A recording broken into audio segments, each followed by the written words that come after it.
Hello everybody and welcome back to the channel where today we're doing our power rankings here. Now today is the first day of August. The All-Star game is behind us and so is the trade deadline. So there is a lot to talk about here in this video. And so we get started here as usual with our tiers. Same as always, we got World Series contenders, division teams that could go far in the playoffs, teams that are fighting for a wild card berth, teams that are just kind of meh, teams that are bad, and then the Colorado Rockies, who as always, this year, are in a tier of their own. First up here, we have the Washington Nationals, currently sitting at 44. Wait, no, that's the Twins. Why did I think they were the Nationals? No, the Minnesota Twins here, currently sitting at 51 and 57, 12 games back of their division-leading rivals in the Tigers, and currently sitting, where are they? 6 games back of the wild card. And they traded everybody but Byron Buxton. I'm going to put him in meh for right now. That's probably going to change in December because they literally traded 10 of their 26 active members on their 26-man roster here. I mean, everybody is gone. Correa, gone. Basically, the entire bullpen, gone. It's just insane how many people they traded away. Got some good hauls in return, but, like, yeah, this is going to be a rough end to a team that's kind of been mediocre this whole year. They saw that and decided to just blow up the core, which, I mean, I don't blame them for, so they're definitely in the meh tier. Next up is the LA Angels, currently sit at 53 and 56, 4.5 games back of the wild card, and also 9 games back of the Houston Astros. They're also going to meh. They're a bit better than the Twins. They actually exceeded expectations for this year, but still not a great team either. They acted like they wanted to try to buy the deadline instead of trying to sell, which is a bit odd for them, but they're a good, solid team. Just kind of mediocre. Next up is the division leading Houston Astros, currently sitting at 62 and 47. I know it's going to be weird. I'm going to put them World Series contender because unlike the beginning of the year, the Astros have been very, very successful. They added back in Carlos Correa to fix their shortstop problem. Pitchers have been pitching well. Hunter Brown's been absolutely incredible for them. They have good offense. They are a very, very experienced team, and I think that does matter when it gets into the playoffs. And you can never count them out until they're actually dead. And so Houston is staying in the World Series contender for me. Next up is the Athletics, turning 48 and 63. They're bad, but they got a brighter future. They traded away some of their best chips here, particularly Mason Miller to the Padres for the 3rd overall prospect in all of baseball, which is insane to me. Like, they got a good young group of talent that can come up here, especially with the farm system they just basically revamped. And so, yeah, Athletics, they're doing what they're supposed to do. Trade off their good pieces, get more prospects, and they got a really, really good haul this year. Next up is the Toronto Blue Jays, 64 and 46, tied for the best record in the American League. I know I put Houston above them, but I'm putting Toronto in division. I don't know. There's just something about this team to me that doesn't scream, contender. They have a 23 run differential. They should not be as good as they are. Their expected win-loss record is only 57-53. They got really, really lucky in certain games, and that does not translate well into the playoffs. It just really doesn't. So, yeah, Toronto, I think, can make it far in the playoffs. They got a very good team, but I don't think it is a roster that can go all the way. Next up is the Atlanta Braves, 46 and 62. I'm putting them in bad. They have been a major, major disappointment this year. You just cannot deny that fact. Just bad, mediocre to 15.5 games back of first place. They're 3-7 in their last 10. They just put Ronald Acuna Jr., who somehow made the All-Star team, on the 10-day IL again due to injury. And it's just very, very disappointing to see this team that won a World Series now going almost 4 years ago now, have that core completely drop off. So that's where the Braves are for me. Next up is my Milwaukee Brewers. Currently have the best record in all of MLB at 64 and 44. But their division, I'm sorry, I've been down this road before with this team. Ever since 2018 when we made the NLCS, the Brewers have not won a playoff series, and they always lose it in excruciating, heartbreaking fashion. 2019, the Yelich injury caused him to miss the playoffs. We lose to the Nationals in the wild card game. 2020 was a weird year. We don't talk about that. 2021, the year Corbin Burns was incredible, won the Cy Young. Got beat in the Braves in 4 games because Josh Hader couldn't do anything. 2022, missed the playoffs. 2023, lost to a Diamondbacks team because our manager decided Jesse Winker was the way to go in pitching situations and have bad pitching matchups. And 2024, Devin Williams blew it all up for us. I'm sorry, I do not trust this team in the playoffs. Added to the fact that it didn't do anything really at the deadline, doesn't give me a lot of hope that this team can make a World Series run. Now, do I think they're good enough to actually get past a wild card round this year? Yes. Yes, I do, because this is a very talented team that wins very good baseball. They have 95 run differential. That is currently 3rd in MLB, only behind the Yankees and the Cubs, and they're doing it without power hitting. They're playing baseball the right way, and very, very smart baseball. And so, yeah, Brewers is being a very, very good team right now. Cardinals are at 55 and 55, the embodiment of meh here. They're just so mediocre.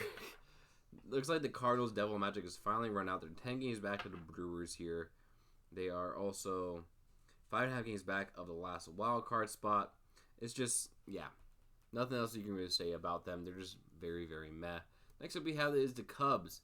I'm also putting them in division next to the Brewers. I know a lot of people saying the World Series contenders because their lineup is really good, which they are really good. The top half of that lineup is incredible.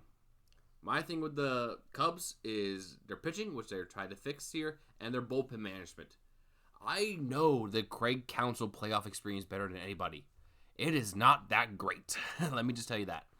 He overmanages the bullpen, always blows it in games, and I think that's going to continue for the Cubs this year because I just, Counsell is a good manager. He's not a guy I think can win your World Series, and that is the big thing for me holding the Cubs back is their pitching, especially in the playoffs. I don't think it's going to be good enough to get there. And so, Cubs and Brewers in division tier. Next up, we got the Arizona Diamondbacks, who were a big, big seller here. 51 and 58, 12 games back. I'm going to move the Twins down here as well. They were big, big sellers at the deadline, traded away almost everybody that had any sort of value besides Ketel Marte. Josh Naylor, gone. Eugenio Suarez, gone. Who else did they trade away? Randall Grichuk, I think, traded as well. Shelby Miller, gone. They just traded away everyone that they could, and they're content with kind of letting the rest of the year kind of play out how it is and reset for next season, which I think is smart for them to do. So, that's Arizona. Next up, we have the LA Dodgers, who I'm putting in World Series contender because, this team just is good. They have one of the best rosters in all of baseball. They're experienced. They got the best player in Shohei Ohtani. It's just, yeah. No, there's no reason why the Dodgers should not be competing for another World Championship this year. They got good pitching. Bullpen's good. They added at the deadline around the fringes to complement their roster. They just got to figure out how to get Mookie Betts back to being Mookie Betts. But, yeah, no, this is a very, very good team. Next up is the San Francisco Giants, currently at 54 and 55, 9 games back of the Dodgers. They're in free fall heading into the trade deadline here. 2-8 in the last 10, lost 6 games in a row, 6 games back of the wild card here. It's just not looking good for the Giants. They're kind of just going to coast into the end of the year, kind of being a below 500 team, and that's kind of where they're at. Next up is the Cleveland Guardians, 54 and 54, 3 games back of the wild card here. So they are theoretically within striking distance, even though they won't be here soon because they traded away a good portion of this roster. But they could theoretically get hot and make a strike. So, yeah, potential there for the Guardians, but there's quite a few teams ahead of them, including the Seattle Mariners, currently sitting in the last wild card spot. But they're only a game behind Boston, who is in second place, second wild card, and the Yankees are 2.5 games only ahead of the Mariners. And they're a game ahead of the Rangers here. And Seattle added at the deadline. Their pitching has been great. There's no denying that their pitching has been good. What's been bad for them has been their offense. And they added a couple of big bats in Josh Naylor and getting back Eugenio Suarez from the Diamondbacks. So they're hoping that that extra pop will put them over the edge compared to these other teams in this race, and it's very likely that it could happen for them. So, be interesting to see how Seattle does the rest of the year. Next up is the Miami Marlins, currently sitting at 52 and 55. They actually were one of the hotter teams heading into the break. They are 6-4 in the last 10 games. They got a little bit of a core coming up. They got some solid pitchers there. They weren't able to trade away Sandy Alcantara due to his abysmal performance this year. But if he finishes the year out strong, they could probably keep him around for a bit longer. Kyle Stowers has been absolutely fantastic for them this year. They got him as a steal from Baltimore. He's been incredible for them. They got some good hitters coming up. They might be able to make some noise next season depending on how they develop and how their offseason goes. But good job, Miami. Good job. You're doing well. Next up is the New York Mets, currently sitting at 62-47. I'm also putting them in World Series contender because they had a really good deadline. They added quite a bit of talent to their roster. Here, they added Cedric Mullins, a couple of pitchers as well. And this is another very good lineup here that I expect to be competing for the NL pennant here. And NL kind of looks like a bloodbath, to be honest. You got the Dodgers and Mets, Brewers and Cubs, and you still got the Phillies there as well, and the Padres loaded up. Like, legitimately, I can see all 6 teams that are kind of in that playoff positioning for the National League making it to a World Series. Like, each one of them could do it. So it's going to be a bloodbath in the playoffs. But the Mets, I think, are a strong contender. Who isn't a strong contender is the Washington Nationals, currently 44-64.